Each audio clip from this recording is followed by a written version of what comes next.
You guys remember Kata from my dragon-themed video, right? I just want to show you guys how big he's gotten. Oh, you probably don't like how loud I'm talking right now, do you? He was getting ready for bed when we pulled him out. Look at how big this boy is. Back in the other video when you first saw him, he was like a lot smaller than this. Probably by like 3 or 4 inches or so. But he's grown up so big and strong. He's such a, obviously, as you can tell, a gentle little guy, and he still loves attention. Ain't that right, Kata?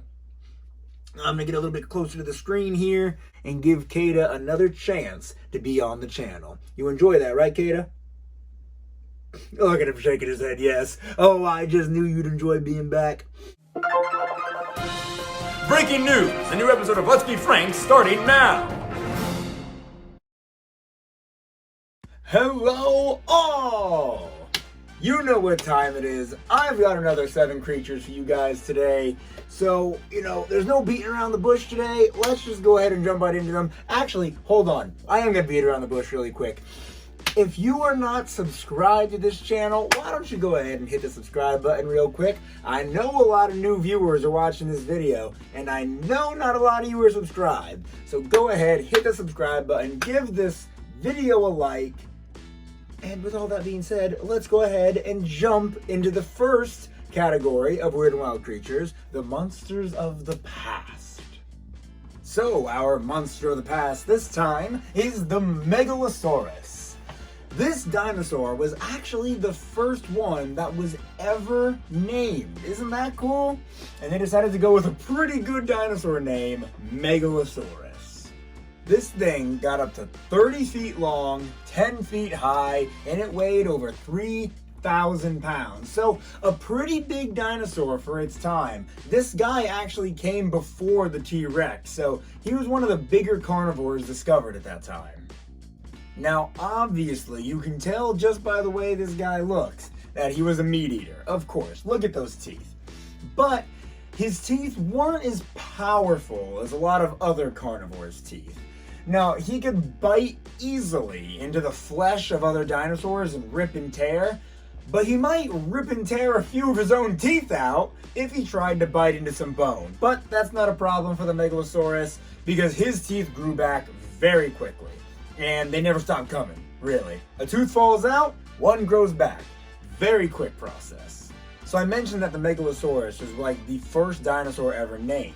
Well, when the first dinosaur bones were ever found back in the early 1800s, a lot of people thought that these bones belonged to ancient dragons or giants or something. Understandably so. They got big bones. But thanks to a guy in 1822 named William Buckland, he began studying some really old dinosaur bones, not known as dinosaur bones back then, and he discovered they belonged to ancient reptiles. And after all his research, he decided to call the creature these bones belong to the Megalosaurus.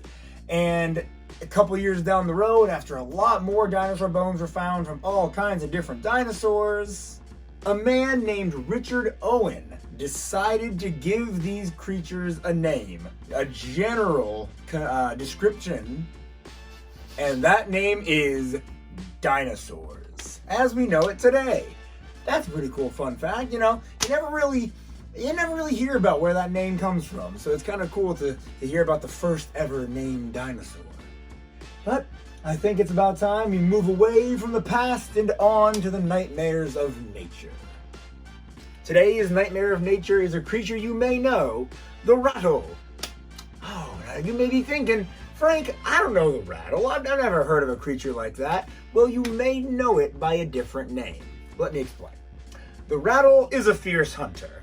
It will, size doesn't always matter in nature, So, despite this little guy's size, he's very skilled in attacking, killing, and eating its prey. The fact is, the rattle eats a lot of small animals. But that's not the only thing that it likes to eat. It also has a bit of a sweet tooth. It'll often raid beehives for the honey and all the honeycomb inside. That is why this creature is also known as the honey badger. Hey guys, Future Frank here. I bet you're a little bit confused. So unfortunately, that's where the video on the rattle ends. So there were some technical issues yesterday. The next creature I talk about, the Toxic Terrors, I actually had to refilm because the camera didn't end up recording it the first time. And even after refilming it, the very end didn't even get fully recorded, unfortunately. So that kind of has an abrupt end. And apparently, my camera also stopped filming while talking about the rattle. So, I don't have any other information for you for it. Maybe I'll talk about it again in the future so I can actually give you guys the full rundown of it.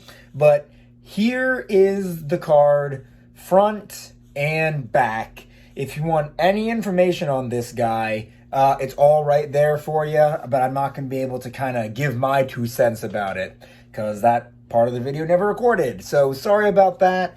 But let's go ahead and move on to the Toxic Terror now. So again, sorry, but I didn't know till just now. All right, Toxic Terror time. Today's Toxic Terror is the biggest and baddest toad in Europe, the Eurasian Toad. not much more of a creative name than that. The Eurasian Toad is who we're talking about today. Now don't discount this little guy. For a toad, he's very big, 6 inches. You know, I know people who see a little frog about this big and get frightened and start to back away and scream. But a toad like this freaking big, imagine this big old guy galloping your way. That's freaking ridiculous. I don't normally read the species on this card because, you know, who cares? But this little guy's species is Bufo, and I think that's adorable.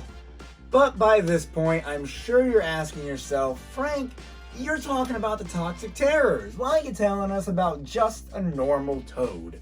Well, let me tell you, this is not just a normal toad. For he can secrete a toxin from his skin and around his eyes that will paralyze anything about the size, up to the size of about a large dog. Imagine just looking out into your backyard and you see a dog just playing with a frog and all of a sudden it just falls over. Your dog can't move. Scary. You Europeans better watch out. For today's Monster of the Deep, we're talking about the Giant Octopus, and boy, do I mean giant. This thing's tentacle reach is up to 23 feet! Up to 23 feet!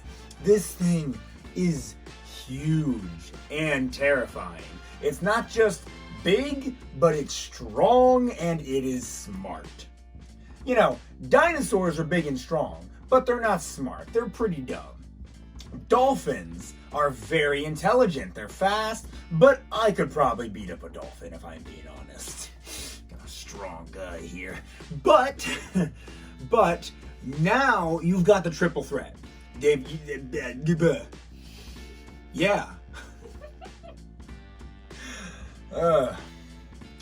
Giant octopi are big, strong, and smart. So let me tell you, they're good at catching their prey. They can use tactics. They can stake out. They can camouflage to ambush their prey. Giant octopi are actually so smart that they will remember not only the look of their prey, but how they feel. Can you imagine that? An animal with touch memory? Like, you've got things like dogs and cats that have really good smell memory. But to have the touch memory that's a whole other level right there.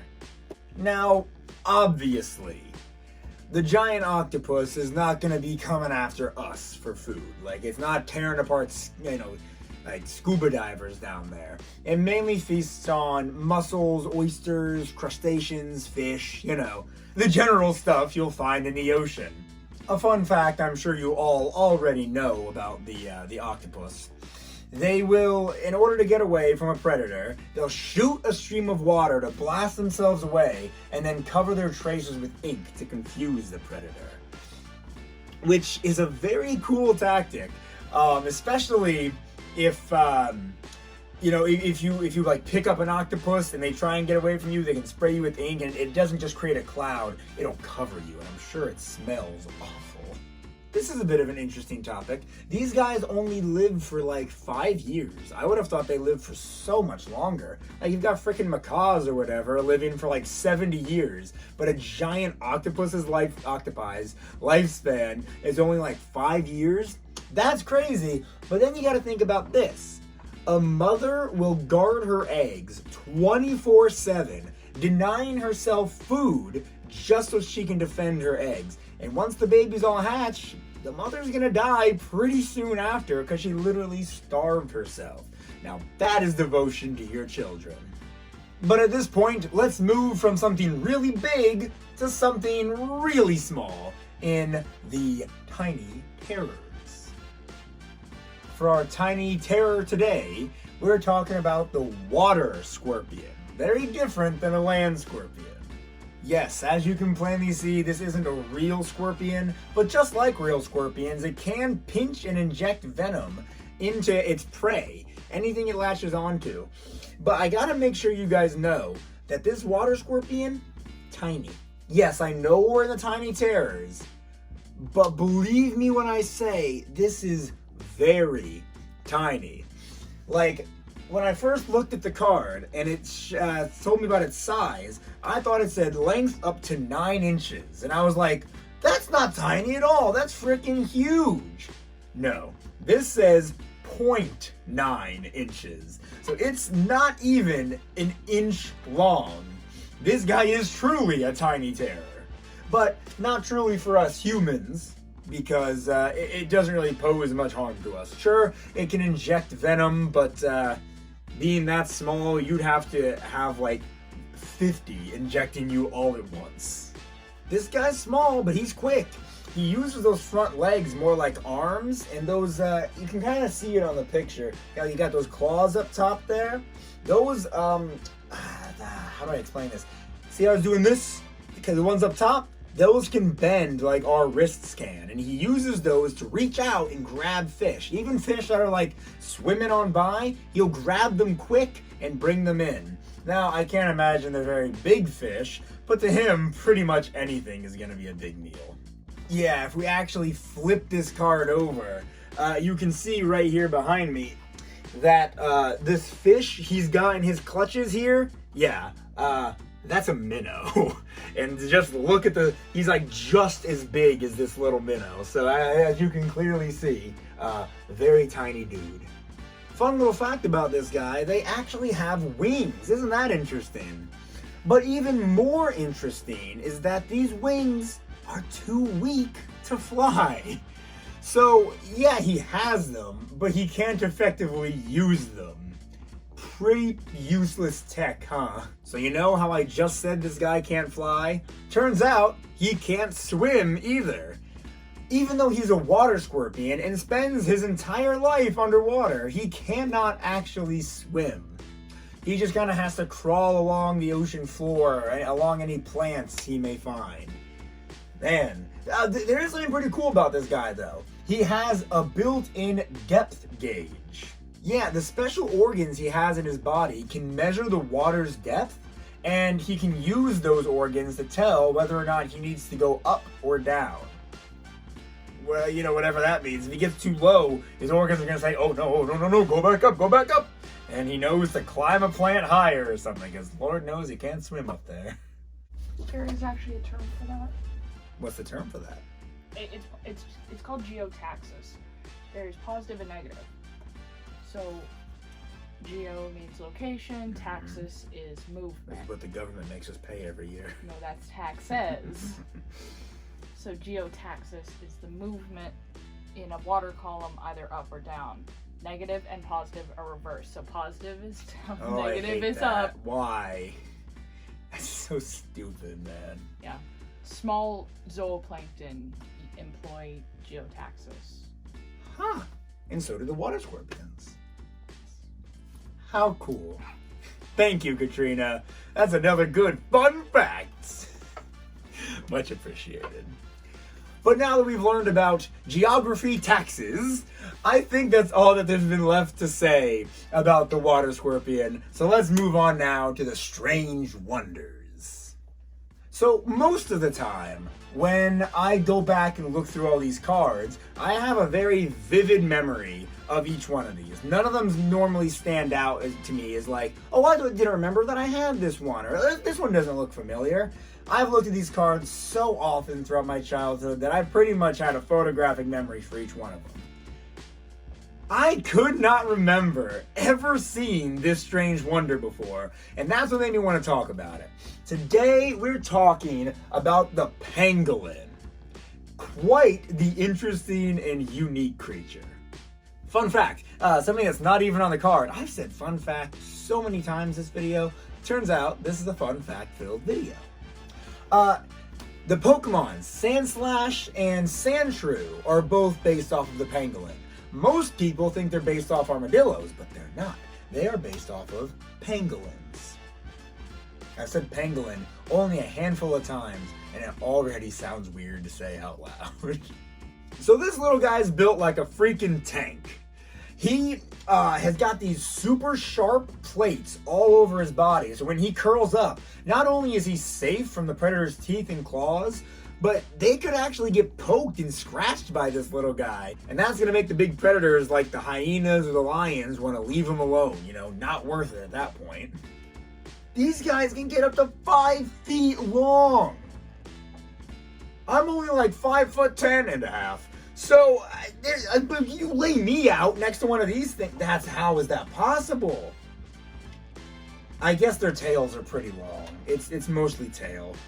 Their tails are very long. I'm tall. I'm tall. I'm tall. I'm tall. And they can get up to 80 pounds. Huh. This guy's freaking cool. Those scales I mentioned earlier, they're made from hairs that have fused together. The card doesn't say how they fuse together. Maybe it does. I haven't read the whole card yet. A look behind the curtain. I kind of read these cards as I go, so I can also be surprised by the facts that I'm listing out. And this guy's freaking cool, man. I hope it does list how they fuse together. I'm gonna keep looking. Well, I'm not finding anything on how their hair fuses, but something else I never would have guessed about the pangolin is that they can spray anal gland fluid similarly to how a skunk does. I never would have guessed a pangolin can do that. Sandslash, sir, can't do that. Remember that big long tail I mentioned? Well, that tail is a prehensile tail. And for those of you who don't know what that means they can maneuver their tail similarly to how we can maneuver our arms or our legs.